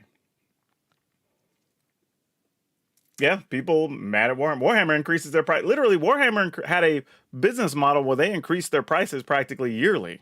And I know this from being a retailer. There's no ethical consumption under capitalism. I think there's very little, yes. I agree on the cosmetics, but also 8 Street Fighter sleeves in Arena kind of put me over the top on getting the secret layer. And then that's cool, but that also cost them money. That's not a thing they just made with Magic things, right? They had to find a thing that's nostalgic that got you interested in getting it. And then I'm sure there was some partnership agreement, license purchase, whatever, or they're giving up some percentage of the profits to Capcom or whoever the parent company is for Street Fighter at this point. People love Valve when they made software. Artifact, yes, that was the game I was thinking of. Just trying to go down and keep up with the chat here. They were really dodgy about it, but do you think they will actually be Pioneer? Yeah, they basically said there's already going to be something similar. It may not be Pioneer exactly, but it'll probably be close, because they said they want something that you can play in paper that you can also play in Arena, and they want it to be an eternal format. So I would expect it's going to be Pioneer or Pioneer Lite, and that'd be the thing. They didn't really dance around it. They actually said it was thing, and they said it's actually coming soon. So I'm assuming 4 to 6 months or so. Like, I wouldn't call that dancing around it at all. Yeah, if you put sarcasm, I just take it as it's read. On the internet, I don't read sarcasm. I just read words. It's a lot easier for conversation. I actually refuse to play games made by Blizzard, so yeah, there you go. I do know most people are happy with the game economy for Runeterra. People just complain about the cards they release. Well, then that's a whole different problem. But again, being happy with the economy doesn't mean the game is sustainable. That is a difference, right? Runeterra, like I said, makes literally like a percentage. I don't even know if it's even 1% if you do the math of the money that Riot brings in. It's basically being kept around as a development project. My assumption is it's probably where they're putting developers and training them so they get used with the wireframes of how they do stuff, the physical 3D models of some of the characters they use for things or whatever, in you know, whatever, or the designs for the characters or whatever, get used to seeing them. That's my assumption, because it makes so little money right now, seriously. And it's been reported in a couple of places. You can go look it up. It's a fine game, nothing wrong with it, but it's not like it's making a bunch of dollars. So as much as people say the economy's good and it works and whatever, like, it gives you a lot of things, but how much money is it making? You know? And at the end of the day, that's really what's going to keep a game going. Warhammer's a greedy company. Games Workshop is the parent company, by the way. Love your content. Thank you so much, Malcolm. Lord Slug says, yeah, but Warhammer's a physical product, not outrageously priced. Digital cards, it's same difference though. What I'm saying is no matter how you produce a thing, whether we're talking about digital companies, video games, board games, miniatures, whatever, the fans of all the games seem to dislike all the companies that make the games. So everybody just looks at everybody else's model and says, oh, I want that thing because the grass is greener on the other side. And don't get me wrong, I'm not absolving Arena. I've obviously made videos saying there's things we could fix about Arena. But everybody thinks the other thing's better.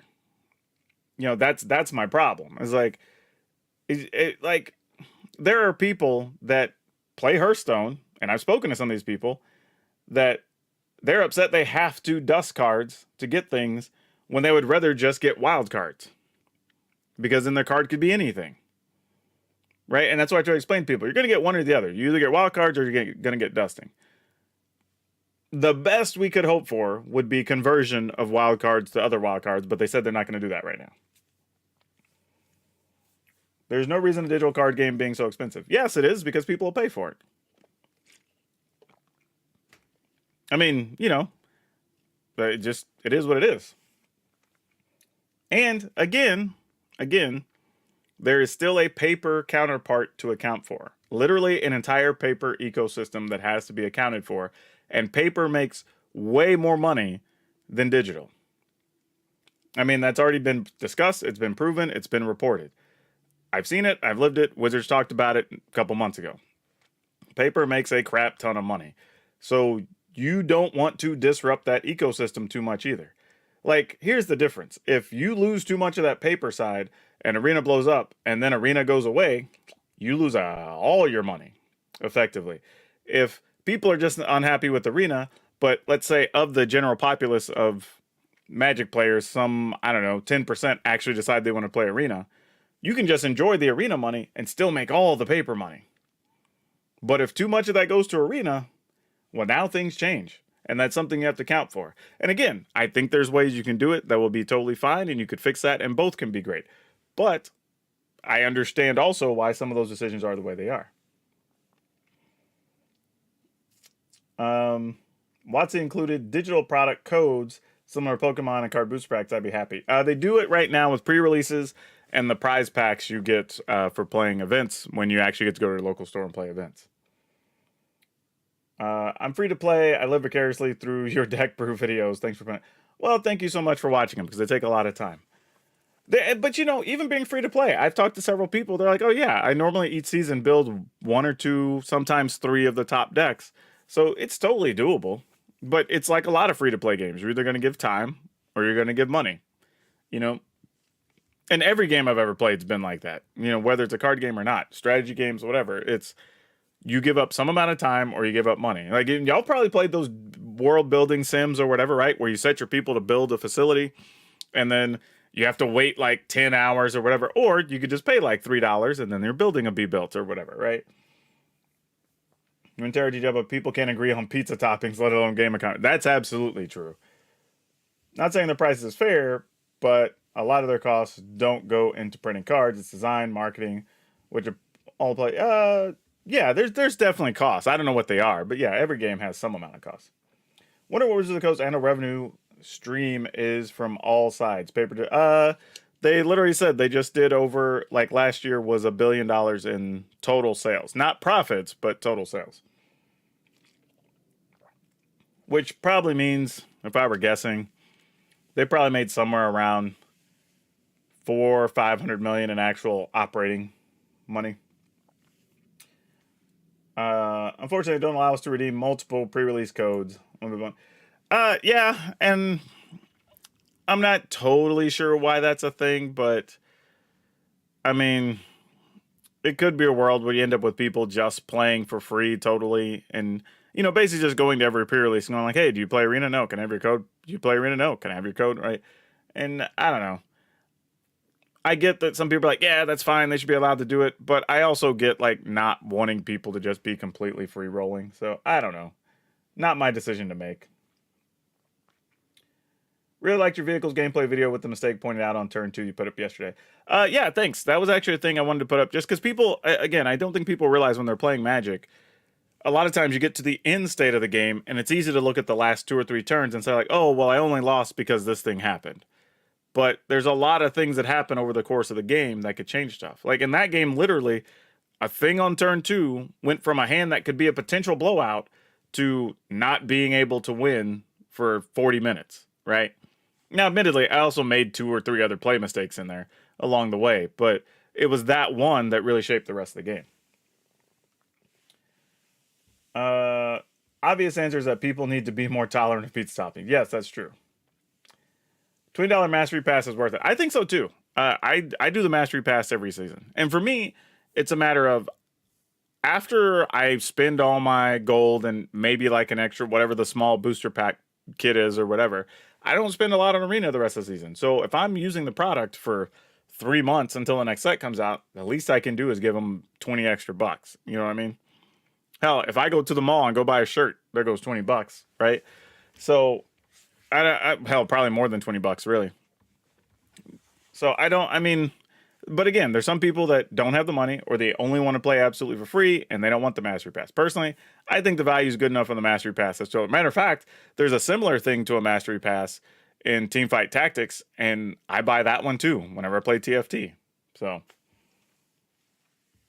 I've done mistakes like that and just shook my head. Yeah, there's not much you can do after that. I mean, but don't let it discourage you, right? Do what you can to still try to win and see if you can pull it out. Because if you watch it in the video, I think I even say it in the video, there's at least 3 times where I'm like, well, if this happens, I guess I'm dead.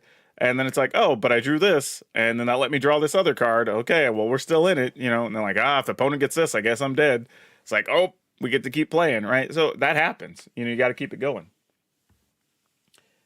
The Mastery Pass is worth it if you play enough. Couldn't justify it for someone who doesn't play a lot. I don't even know if that's true. People say that. Like, well, if you don't complete the Mastery Pass, I think if you get even like 60 to 70% of the way through it, you're still going to get enough value out of it. Like, do you need to get every single dollar? No, but some of that, again, is also just like supporting the thing that you play. So, like, if you put in the $20 and you only get, I don't know, $17 worth or whatever, cool. It was still worth it. You still got a bunch of extra stuff. Let's see. I bought the Mastery Pass. I bought one Mastery. I don't know if that's what you meant to type, Daniel. I'm just gonna roll past that comment. I think I know what you're trying to say, but I'm not totally sure. Okay. Save up gold for drafts, earn gems, save enough for Match Pass. I actually never draft. I've actually drafted one time, I think, in Arena, and that's when they did the live human draft for the first time. And they gave us the free ones. I've actually not drafted since. I think currently my account has like, I don't know, 12 draft tickets and like 4 sealed tickets or something. Did they shift the format? I can't use certain cards. Not sure what you mean. There might be an Alchemy regular standard thing. I don't know. You might need to check and see the format you're building for. Gareth says, I'm free to play. I draft and then buy the mastery paths of gym. Yeah, nothing wrong with that. That's totally a viable path. You buy shirts somewhere other than into the AMP? I totally do, actually. I do own several of theirs, but yeah, I buy some of them. Actually, I ain't gonna lie to y'all. I'm a big fan of shopping at Kohl's because I don't understand their business model. I go in, I buy like $60 worth of clothes, and then they give me this like $20 coupon that if I come back in the next like 2 or 3 weeks, I just get like a free $20. So then my stuff actually costs $40, and then I come in and use that, and then I get an additional free thing. Like, it's so weird. I don't know how they make money, but I don't know. They do it every time, so I just keep going back and giving them money. It's weird. I guess it just means clothes are just that cheap to produce, you know? In comparison, $20 is a pittance compared to my paper budget. Oh, that's totally true. If a bunch of times, if I get like one card, you know, it's going to be $20. No, it's okay, Dana. I make tons of typos on my phone. Don't feel bad. All right. They took the arena cards out of standard, I think. Then best of 3, you can't play the arena cards. You can only play them in best of 1. Bought the Mastery Pass because I play at least 5 games a day. Yeah, that's totally good. Has to be balanced with the 100% free rolling players. They could include free-to-play players by adding a pauper format. Yeah, you know, I think it's... in a way, I kind of like... I want it to exist more, but there's really 2 things. I think Arena still has to figure out how many formats can you have before the challenge queues are too slow. Basically, how many formats can you have live at one time without them each receiving critical mass? So people aren't waiting more than like 30 seconds to a minute to get a pairing or whatever, right? Because I don't play Hearthstone. As a matter of fact, I haven't played Hearthstone in the last like 2.5 years. But when I was, there were times like toward the end of a set or whatever, I'd get on, and you know how it shows you that little spinning wheel while you're waiting for your opponent or whatever? Like, I would sit there for like 3 minutes or 4 minutes and I'd be like, oh, opponent, you know? Like, you don't want that experience. You know, so I think that's part of the issue. The other is also you want people to actually spend some money. So, like, if it's just Pauper, you know, how valuable is that to the company? I don't know. You know, there is some still value to it that people hanging around an arena eventually spend something. Probably, you'd hope so. But I don't know. I'd leave that to them to figure out. Big changes coming to Kohl's. Apparently, they're going to change their business model. Oh, no more free money for me if they do that. Hey, thanks for the $10 super chat. Do you think people would enjoy Alchemy more if they did not affect historic, only included rebalance cards without the digital only cards? You know, actually, it's funny you say that. I kind of have an opinion here that I feel like, and they didn't say this anywhere, so this is just my assumption, so just take it for what it's worth. But I feel like at some point they're going to pull back and have a historic only thing. I feel like somebody made a decision that, hey, this is one of the only ways we can guarantee that people at least pay attention to Alchemy cards for the first, let's say, 3 to 5 releases of Alchemy and get good data, right? Because if you don't, then people just keep playing historic. Almost nobody touches Alchemy. And then you don't know if it's good or bad or if the cards did what you wanted to or not because you don't have enough games played or whatever, formats to pick information from, right? But if you put it into historic, well, now you get at least like what we'll call it a 6 to 9 month test period, and you can actually see all the results and whatever. So that's my assumption. I think at some point, you know, you'll still keep having people complain and whatever. Eventually, they'll probably just say, okay, cool, we won't put it in historic. I would not even be surprised if Alchemy cards eventually go away.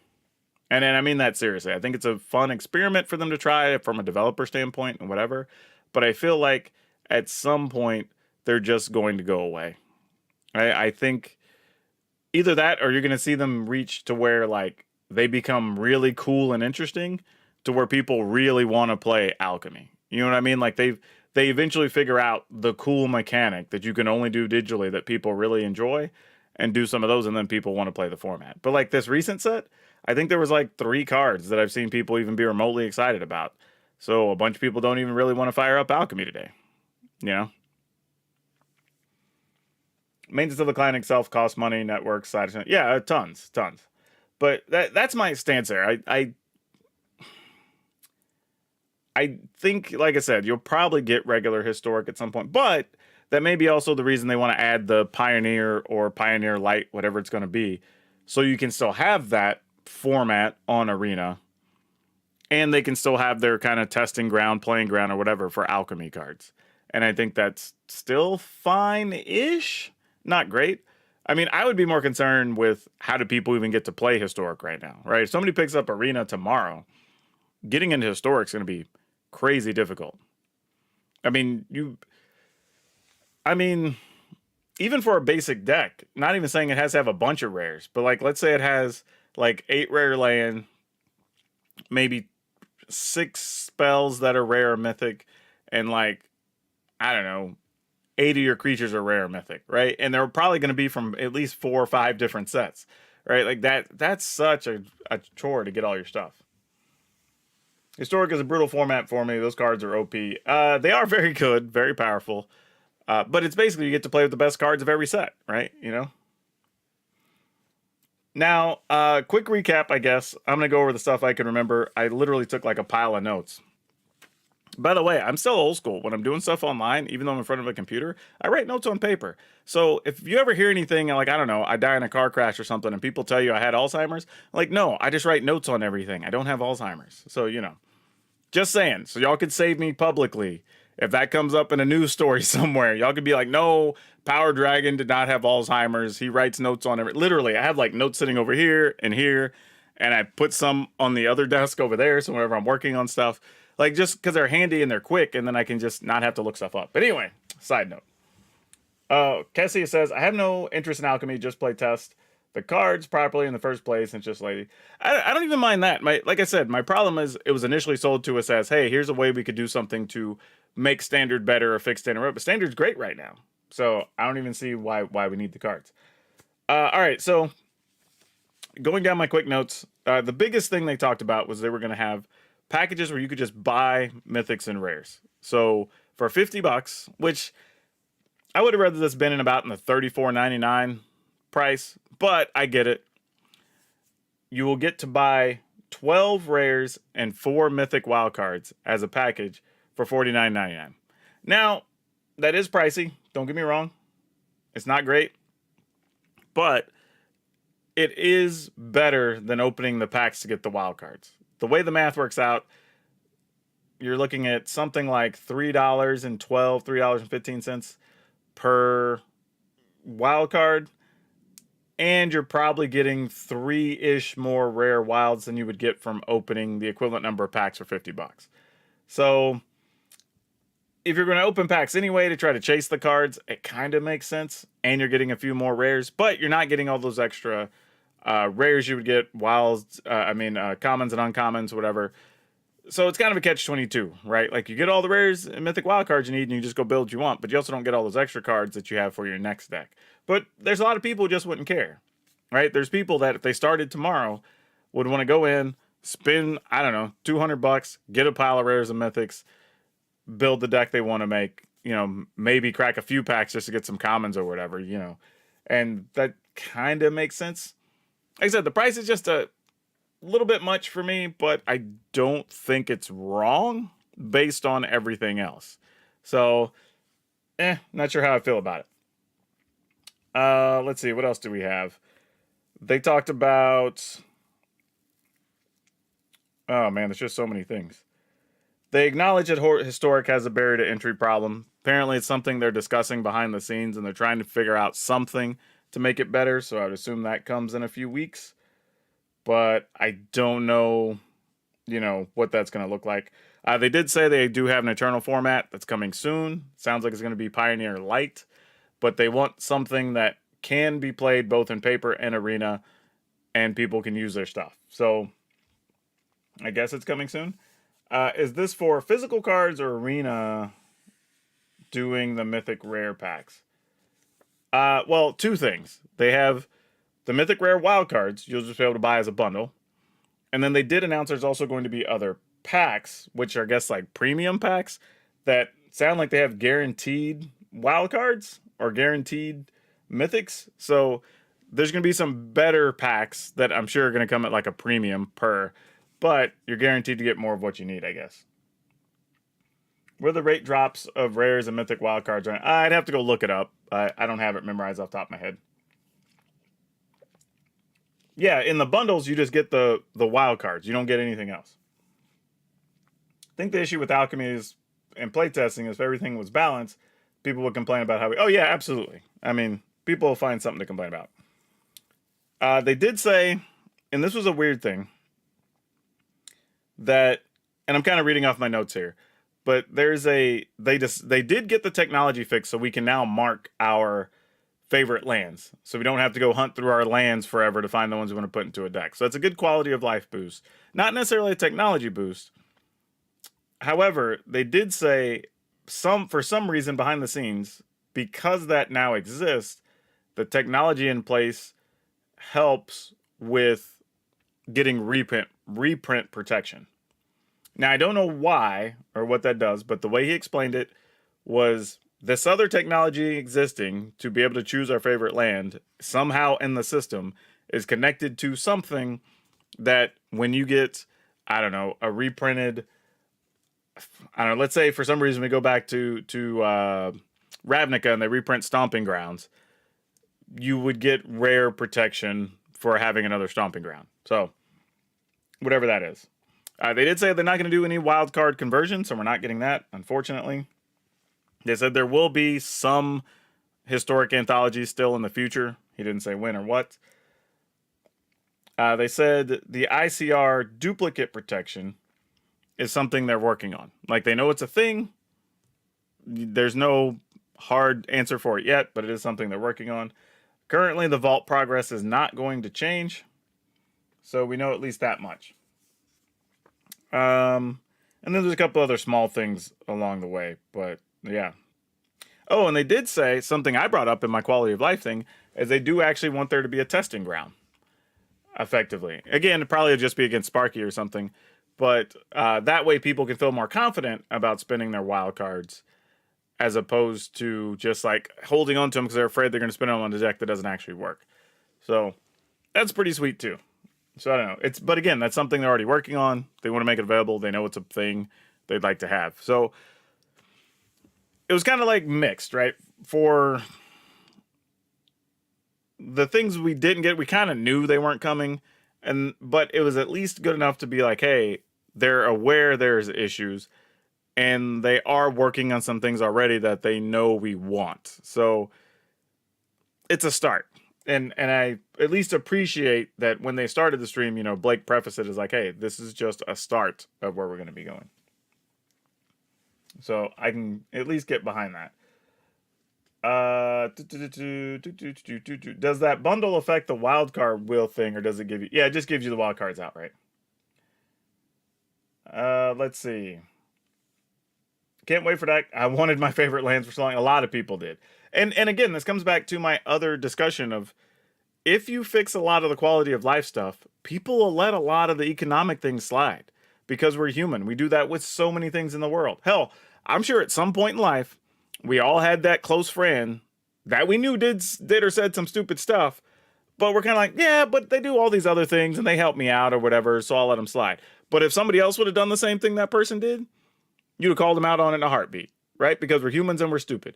Kind of the same thing in Arena. Like, if you fix all the things that just make it more fun to be around and more enjoyable to use or deck build or whatever, we'll kind of look like, I wish packs were cheaper, but it's cool. I still enjoy playing it, whatever. So you don't compound on the negative feelings. New quality of life feature added today. It prompts you to resume events You'd already started when you click play. Oh, I already thought I did that. When I click on it now, it just shows what I played. Either way, as long as it's better, it's better. I'll take it. I think it has to do with being able to identify multiple copies of the same kind of card. The technology sounds like you detect forests. Yeah, you're probably right, Yura. That's probably something like that, for sure. It says 1 per 30 mythic rare wild card in each pack. That sounds about right, because basically, well, I think that's for the wheel, because it's 6. Well, no, that wouldn't be right. Yeah, it must just be per booster. But I don't know. They say that, but everybody I talk to says we feel like we're getting more rares and mythics now than we were like 6 months ago. So I feel like something changed, but they didn't update some of the verbiage around it. At least we will get a historic Alchemy free format. Probably. I don't know if it'll be historic where you get all the sets, but it will be something similar, it sounds like. Just rejoined, so I'm sorry if you said this earlier. If you don't want to share, that's still incentive, but curious how much a player creator like you spends on Arena each set. There's no set amount each set. It's some I might spend 100, some I might spend 0. It literally just depends on what my plans are, how long I played last season, how long was it last season, because some of them you have time to save up damn near 200,000 gold. Other times, you know, I've spent gold for various reasons and I have like 50,000 gold or whatever. So there's no set number. The only thing I will say is this, and this isn't to throw any of my fellow creators under the bus, but when people try to make it about like, oh, I have to spend this much money to have 4 of everything in Arena, but like the reality is nobody needs 4 of everything in Arena. We just don't. Nobody needs like, I don't know, 4 Jin Gataxias or whatever. You know what I mean? Like you're going to play at most like 2 in a deck. So, I don't worry about having 4 of everything. Hell, by the end of the season, there's some stuff a lot of stuff I only have like 2 or 3 of. But throughout the season, I'm also opening packs and everything else and filling in a lot of that. Did you just say that the arena only cards will just be in best of 1? They've only been in best of 1. 4 for Lineage makes 2 like yeah, it's only ever been in best of 1. And here's the reason for that. And somebody asked this during the stream, so I'm glad you brought that back up. But basically, here's the thing. You need to have some number of cards that are preset and ready to go in decks so you can use them in the training or tutorials. I don't know about to say training exercises, but same thing. So you can use them in the tutorials to teach people with. And then when they're done, you give them the deck that has those cards in it, right? So the only way you could do that differently would literally be to constantly have to redo the tutorials and redo the decks and whatever. It just doesn't make sense to do. So what you do is when they get them, you say, okay, cool, you can play with them, but only when you're playing best of 1. And this works out because best of 1 is by far, every website that tracks anything, by far the more popular format in Arena. So you're at least giving them the cards to use in the thing that's going to have the highest chance of being useful for them. And then if you go play best of 3, a tournament format, whatever, those cards don't exist. I mean, seems totally fine to me. Like, I know some people get annoyed by it or whatever. Like, at first, it bothered me a little bit. But then the more I thought about it, I'm like, well, it actually makes sense within the system, right? If somebody does all the tutorials and they get 5 decks or whatever, they at least have cards they can play with. Or add 2 or whatever as they get new cards. Otherwise, what are we giving the new people after each of their tutorials, right? And, again, creating more work for the devs, having to build more decks, and blah, blah, blah, blah, blah, blah, right? It's a lot easier to just do that. So I get why it's a thing. If you don't use a playset of Explosive Singularity, we aren't playing the same game. We're probably not playing the same game. I will concede to that. Casual player here. I only played 2, maybe 3 decks. So probably, you know, though, that's the biggest thing. I think the average person really should just be playing 2 to 3 decks throughout a season. The problem is you get some people who think, okay, I'm going to keep chasing the new deck, the best deck, whatever, constantly. When in reality is you're never learning to play any of them well. So you're not magically just going to pick up a new deck and just like, oh, my win percentage is going to skyrocket to 90% or whatever. It's just, there's some people that want to be able to constantly build every single deck. And then those people are going to have to spend more money. But the people I know that do just play like 2 decks or 3 decks during a season, or at least upgrade decks or build decks with cards I already had, don't have to spend a whole lot on Arena every season. And that's why I tell people, like, I think the arena economy is fine, but not good. You know, and I think there's a big difference there. I think if you just want to get on and you play like, I don't know, at least 4 nights a week for like 2 hours each, over the course of a month, you can build a top tier deck or whatever, and that's cool. By the end of the season, you have like 2 or 3 decks. As you get into the next season, you have all those old cards. You can probably build an additional deck closer to right off the bat. Cool. You've saved up some gold. No problem. Sucks when you get to rotation time, because that gets really hard for about 6 weeks. But otherwise, it's mostly fine. But there's a lot of things that could just be better. Yeah, that's at least that's the way I see it. So yeah, just crazy stuff. But yeah, I don't know how I feel. I think the biggest news was just the wild cards being able to be purchased, and I don't know how people feel about that. I think it's going to go either way. It's a better deal if you just want the wild cards than what you would do now opening the boosters, but you also don't get all those other cards. So like, if I don't care and I'm a person who's just like coming to Arena and I just want to straight up build a deck, I go buy like 4 of those bundles, build whatever I want. That's cool, I guess, you know? But I don't know if I'm an existing player and I have some cards, would I still be better just opening booster packs? I think I just open up the packs. Remember, Arena is nothing but generous for me. Yeah, I mean, sure. Yeah, because you don't have the whole secondary market. I mean, you know, secondary market Besejus are like $25 and $30 or whatever, right? That's not a thing in Arena. They all cost the same as all the other rares or all the other mythics, right? So I kind of get it. So, I mean, like I said, it's not great, but it's fine. And I think that's the issue. Most Pepe and Reddicks think the wildcard purchase is a scam. I said, again, it's compared to regular booster purchases, which people do buy. You're getting 2 to 3 more rare wildcards than you would opening those booster packs. And that's likely what they just based the price on. Is it great? No. Is it terrible? No. It's literally just a thing, you know? And if you already own cards, you're not any better necessarily opening those because you probably own some number of rares for the decks you're already going to build. So you probably just still buy the pack bundle, get those other cards, which some number of those might be the cards you need for the deck anyway, and you get the wild cards you would get for opening the packs. So, I don't know. Fine with 5 to 6 decks that are varied during the season. Yeah, I feel you. But, I don't know. It's just one of those things.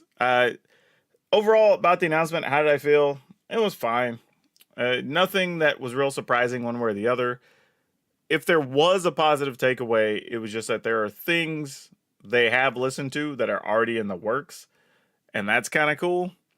But as of today, like nothing major was changing. The more the quality of life stuff, like getting to choose what lands you want in your favorite lands, was probably better than any other announcements that we got. So, But yeah, like here's the thing though, like I don't care if they price stuff at like 2,000 gold. Gold is just free.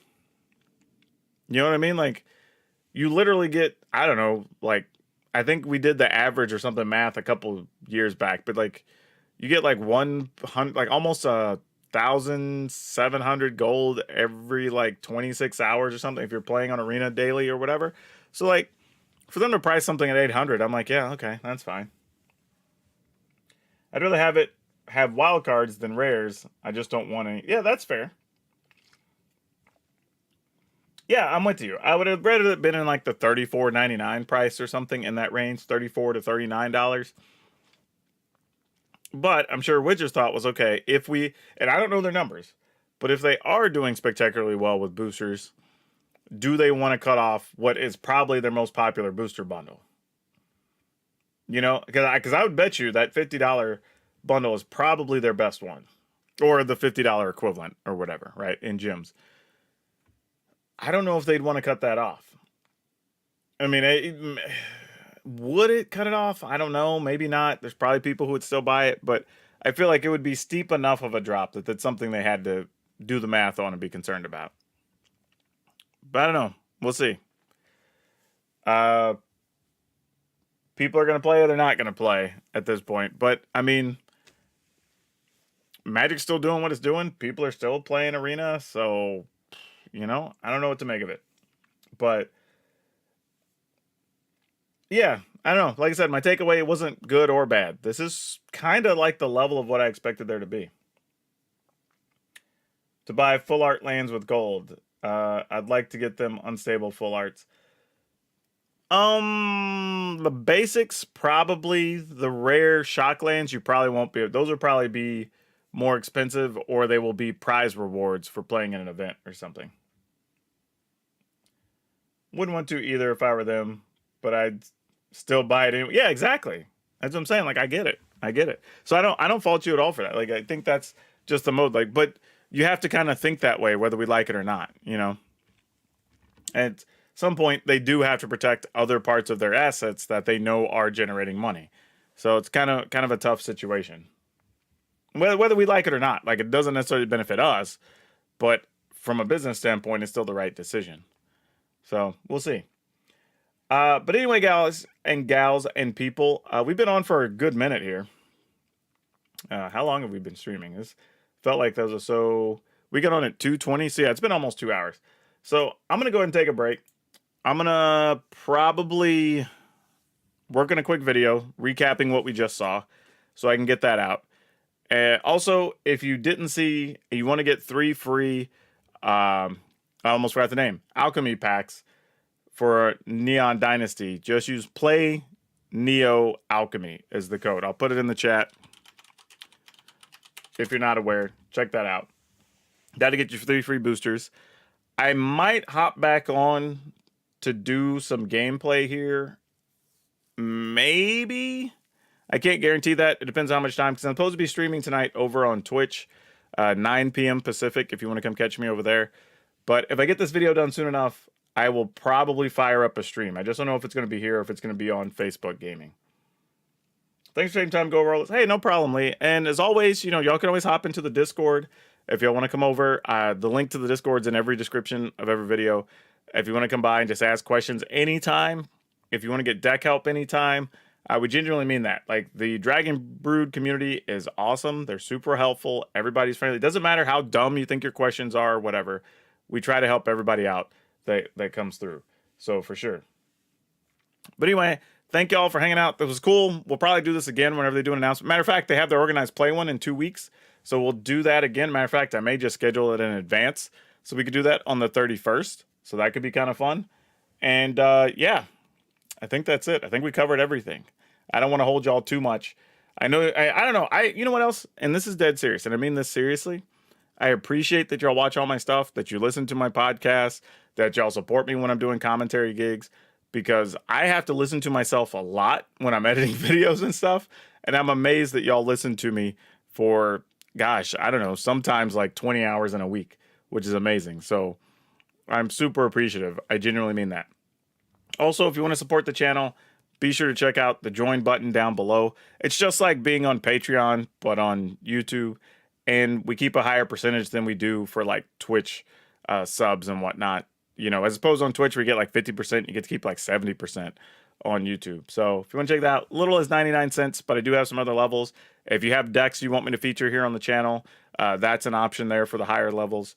So be sure to check all that out. Again, Yura, thanks for that super chat earlier. Much appreciated.